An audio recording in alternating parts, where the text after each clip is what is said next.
Ya, pemirsa, Presiden Joko Widodo malam hari ini mengumpulkan para ketua umum partai politik di Istana Merdeka. Pertemuan tersebut disebut-sebut adalah dalam rangka silaturahmi Lebaran Presiden Joko Widodo dengan para ketua umum parpol.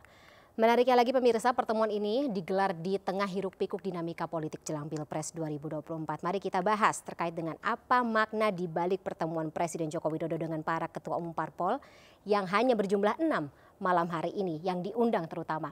Bersama dengan Direktur Eksekutif LSI Jayadi Hanan. Selamat malam Bang Jayadi. Selamat malam, Fani. Baik Bang Jayadi, tentunya kita jadi bertanya-tanya ya. Sedikit menarik begitu melihat line up ketua umum parpol yang diundang berkaitan dengan koalisi pemerintahan tentu saja. Dan ada satu yang tampaknya mengatakan tidak mendapat undangan. Apa yang bisa Anda, insinuasi apa yang bisa Anda tangkap dari sini? Iya kan judulnya silaturahmi Lebaran dengan ketum parpol. Kalau memang hanya silaturahmi Lebaran berarti kan harusnya 9 parpol diundang semua ya kan? Nah, oke. Tapi itu kan tidak. Lalu mungkin yang kedua adalah silaturahmi dalam rangka terkait dengan parpol-parpol anggota koalisi pemerintahan presiden ya. Ternyata ada satu partai yang nggak diundang yaitu Nasdem gitu. Jadi hanya 6 partai. Nah, jadi makna yang tersirat saya kira dari sini adalah jelas bahwa pertemuan ini bukan silaturahmi Lebaran saja, tapi juga terkait langsung dengan dinamika penentuan koalisi, penentuan capres, cawapres untuk pemilu 2024 yang segera akan kita hadapi pada Februari nanti. Nah, kita tampaknya harus mengaitkannya dengan beberapa waktu lalu ada pertemuan di tempat Partai Amanat Nasional dengan wacana pembentukan koalisi besar gitu. Nah, saya kira itu bisa dikaitkan ke situ, lalu juga dikaitkan dengan pembentukan koalisi besar plus PDIP. Jadi saya kira pertemuan malam ini tentu sedikit banyak akan menyinggung hal-hal seperti itu. Iya, baik. Bang Jayadi, ketika kita melihat atau informasi yang terakhir kami dapat begitu dari Ketua Umum PDIP Megawati sendiri mengatakan tidak akan hadir karena sudah ada acara atau jadwal lainnya. Mengingat bagaimana dinamika terakhir yang terjadi begitu terutama di wilayah PDIP sendiri, di sektor PDIP sendiri ketika pasca pencapresan Ganjar Pranowo atau katakanlah pengusungan nama Ganjar Pranowo sebagai capres, kemudian influence Joko Widodo juga begitu, Presiden Joko Widodo juga begitu Bang Jayadi di tengah pencapresan atau isu capres-capres, nama-nama capres yang muncul seperti apa. Menurut Anda bagaimana hubungan ya katakanlah makna atau dampak dari ketidakhadiran Ibu Megawati malam hari ini untuk kedepannya? Ya, jadi kan kita patut menduga bahwa ini adalah upaya Presiden Jokowi, upaya Pak Jokowi untuk menyatukan 6 partai ini dalam satu kubu untuk Pilpres 2024 nanti. Iya. Jadi mungkin target terbesarnya adalah itu, memiliki satu pasang capres-cawapres kalau bisa ya itu. Jadi jadi ini mengesankan bahwa ini upaya dari Presiden Jokowi baik sebagai individu politisi maupun sebagai kader PDIP ataupun sebagai orang yang sedang menjabat presiden yang punya kepentingan untuk kelanjutan pemerintahan di pemerintahan berikutnya, kelanjutan pembangunan. Saya kira itu yang menjadi pesan menonjol. Saya kira ada upaya untuk membangun kesepahaman agar terbentuk koalisi besar plus PDIP. Nah, tapi saya kira kalau betul bahwa Ibu Mega sengaja tidak hadir, walaupun diundang, mungkin ya, tentu saja ini spekulasi ya, mungkin Ibu Mega tidak ingin mengesankan bahwa ini upaya Ibu Mega lah untuk mengupayakan terbentuknya koalisi besar antar 6 partai ini gitu.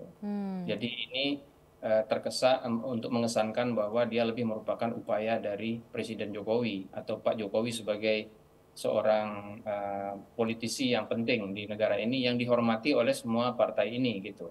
Nah, tentu saja kalau upaya ini dilakukan itu artinya kan yang potensial terjadi adalah menyatukan dua calon presiden yang paling kompetitif yang ada di 6 partai ini, yaitu Ganjar Pranowo dan Prabowo Subianto kan.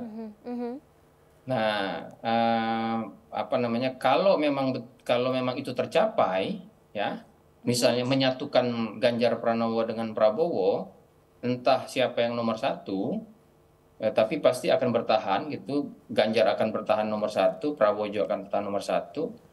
Maka kalau keduanya berhasil disatukan oleh Pak Jokowi, itu belum tentu membuat partai lain juga setuju kan?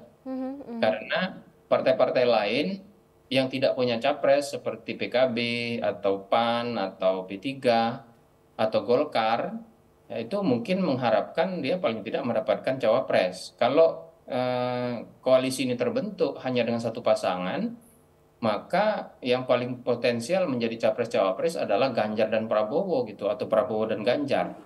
Yang lain bagaimana? Karena itu upaya, kalau betul ini adalah salah satu bagian dari upaya untuk membangun satu kesepahaman untuk satu capres-cawapres saja, maka belum tentu dia akan berjalan mulus.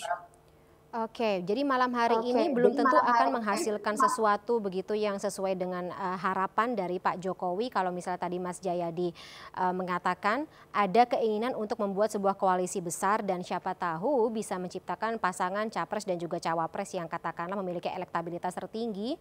Jadi akan seperti apa dinamika ke depannya seperti itu? Atau katakanlah begini, ketika kita mengingat bahwa sempat ada undangan begitu dari PDIP untuk mengajak Pak Prabowo sebagai pendamping dari Ganjar Pranowo, dan sebaliknya dari Gerindra berharap Ganjar Pranowo lah yang menjadi pendamping dari Prabowo Subianto. Jika ini tidak terbentuk, dinamika seperti apa atau poros koalisi seperti apa yang nantinya akan terbentuk, dan ya lagi-lagi mungkin yang tidak sesuai dengan ekspektasi atau harapan Pak Jokowi ya dalam kesimpulan malam hari ini.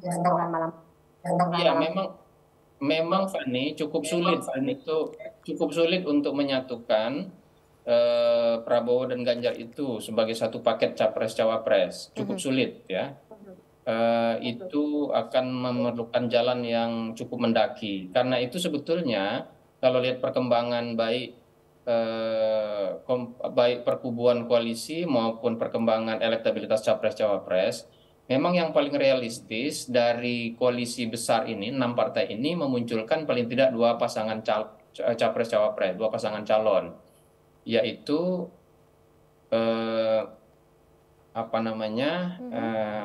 mungkin tetap Prabowo maju sendiri bersama pasangan cawapresnya, kemudian juga demikian juga dengan Ganjar Pranowo maju gitu. Karena untuk menyatukan keduanya itu tidak mudah, bukan hanya sulit membujuk di antara keduanya, tapi juga bagaimana tanggapan dari partai-partai yang lain, kira-kira gitu. Oke. Ada apa ya, katakanlah apakah ini bentuk dialog yang satu arah begitu dari Pak Jokowi kepada 6 ketum parpol, atau bisa ada bargaining position seperti itu dari para ketua umum parpol kepada Pak Jokowi ketika kita mengetahui ada kepentingan dan juga tentunya keinginan sendiri begitu dari para ketua umum parpol, terutama mereka yang mengusung atau parpolnya mengusung dirinya mereka sebagai capres dari masing-masing. Iya, Pak Jokowi tentu kan dihormati oleh semua partai-partai ini ya, dihormati baik sebagai presiden maupun sebagai secara personal, karena memang sudah lama dekat dengan 6 partai ini. Tetapi saya kira partai-partai ini juga punya keperluan masing-masing, ya, punya daya tawar masing-masing, karena mereka punya tugas bukan hanya memenangkan capres-cawapres yang diusung pada pemilu 2024, tapi juga memenangkan partai masing-masing. Jadi mereka punya perhitungan-perhitungan sendiri yang belum tentu cocok dengan keinginan untuk menyatukan semuanya itu. Jadi karena itu saya kira Pak Jokowi pun saya kira akan cukup realistis nantinya untuk melihat kemungkinan-kemungkinan itu. Mungkin highest call-nya, upaya paling tingginya adalah mencoba menyatukan. Tapi kalau itu tidak terjadi, maka ya harus diterima realitas bahwa masing-masing partai itu punya perkiraan atau perhitungan masing-masing di dalam pencapresan ini. Oke, Mas Jayadi, kita balik lagi kepada kemungkinan ketidakhadiran Ibu Mega dalam pertemuan malam hari ini. Ini berarti sebuah kode keraskah bahwa Ibu Mega menolak untuk ikut, atau katakanlah PDIP gitu, menolak untuk turut serta dalam koalisi besar, dan bagaimana nasib P3 ke depannya? Saya kira ya, kalau misalnya upaya untuk menyatukan itu berhasil, ya, Ganjar dengan Prabowo, maka saya kira itu tidak akan menjadi masalah bagi Ibu Mega gitu. Tapi mungkin saya kira ketidakhadiran Ibu Mega kali ini, kalau memang betul itu sengaja tidak hadir ya, mungkin karena Ibu Mega melihat kurang realistis untuk menyatukan terutama ya dua capres yang sekarang bersaing ketat, yaitu Pak Prabowo dengan Pak Ganjar yang menjadi calonnya Ibu Mega gitu. Yang paling realistis itu adalah membiarkan dinamikanya berkembang, walaupun pertemuan kali ini tetap penting untuk berkompetisi, berkomunikasi secara politik satu sama lain, walaupun nanti mungkin tetap ada dua pasang calon yang muncul dari 6 partai ini. Oke, lagi-lagi kita masih akan melihat seperti apa. Tapi kalau misalnya dari asumsi, katakanlah asumsi sementara dari Mas Jayadi, ketika kita bicara mengenai dinamika yang terjadi selama ini, kalau kata Mas Jayadi, ini bisa menjadi cair. Tapi kalau melihat bagaimana tensi begitu dari pertemuan malam hari ini, kemudian siapa saja yang tidak diundang, siapa saja yang diundang tapi tidak hadir, apakah ini tidak akan menjadikan situasi dinamika politik jelang Pilpres 2024 katakanlah sedikit mengerucut begitu? Kita sudah bisa memetakan satu dengan yang lainnya, koalisi-koalisi mana saja yang akan terbentuk secara firm. Iya, saya kira pertemuan ini tetap baik ya, karena begini, walaupun misalnya partai-partai itu berbeda kubu koalisinya untuk pencapresan, kan mereka tetap harus saling berkomunikasi satu sama lain. Betul. Apalagi partai-partai ini, yang 6 partai ini kan semuanya menjadi bagian dari pemerintahan Pak Jokowi gitu. Di luar Nasdem ya, karena Nasdem itu dalam konteks pencapresan ini tampaknya kurang nyambung dengan keinginan dari Presiden Jokowi. Jadi pertemuan ini tetap penting untuk mencairkan suasana dan membuat, kalau nanti memang tidak ada beberapa pasang calon yang muncul, itu Pak Jokowi sebagai Presiden masih bisa menjadi jembatan di antara koalisi tersebut. Nah, perkiraan saya begini, kalau memang misalnya Pak Jokowi tidak berhasil menyatukan antara Prabowo dengan Ganjar atau Ganjar dan Prabowo itu, maka itu berarti kan akan ada paling tidak ada dua kubu yang muncul dari koalisi dari 6 partai ini, yaitu Capres Prabowo, Capres Ganjar, dan nanti dengan cawapresnya masing-masing gitu. Kalau betul itu terjadi, plus nanti koalisi perubahan tetap mengusung Anies Baswedan bersama cawapresnya, itu berarti kan akan ada minimal 3 pasang untuk pemilu 2024. Kalau ada 3 pasang, melihat perkembangan elektabilitas dari ketiganya saat ini, maka sulit untuk hanya memiliki satu putaran di 2024 nanti. Itu berarti akan ada 2 putaran. Kalau ada 2 putaran, maka 6 partai ini bisa saja membicarakan langkah berikutnya, antisipasi untuk putaran kedua. Misalnya mereka bertarung di putaran pertama, tapi punya gentleman agreement misalnya untuk berkoordinasi, berkoalisi untuk putaran kedua. Jadi itu level kedua yang bisa dibicarakan ya. Level pertama adalah mencoba menyatukan koalisi ini, memiliki satu pasangan capres-cawapres, tapi kalau itu tidak bisa, lalu mencoba untuk mengantisipasi bagaimana kerjasama atau koalisi untuk posisi di putaran kedua nantinya kalau itu terjadi. Oke, Mas Jayadi. Lagi-lagi kita masih, saya sebenarnya masih penasaran begitu, dan tentunya kalau misalnya kita menunggu hari atau tanggal hari ini berakhir begitu ya, ketidakhadiran terutama dari Ibu Megawati terutama ini akan menjadi sebuah katakanlah trigger tersendiri begitu untuk memanaskan dinamika jelang pemilu 2024. Seperti apa saja manuver yang akan dilakukan oleh tidak hanya Pak Jokowi tetapi juga untuk para ketua umum parpol lainnya gitu, terutama dikarenakan pasti kan negosiasi atau bargaining terjadi di belakang sana seperti itu. Nah, Sebenarnya juga Mas Jayadi, dengan tidak diundangnya Nasdem malam hari ini apakah tidak akan menjadi sebuah presiden tersendiri atau memang ini strategi yang sudah sangat matang dilakukan atau ya katakanlah ini sudah dicanangkan, kemudian juga apapun yang terjadi ke depannya begitu dalam kabinet pemerintahan Joko Widodo, ya sudahlah begitu. Inilah yang akan diambil demi pemilu 2024. Iya, saya kira pihak Nasdem tuh sudah paham bahwa pertemuan ini kan bukan silaturahmi semua anggota koalisi pemerintahan Presiden Jokowi, tapi ini adalah pertemuan dalam konteks pembentukan koalisi untuk Pilpres 2024.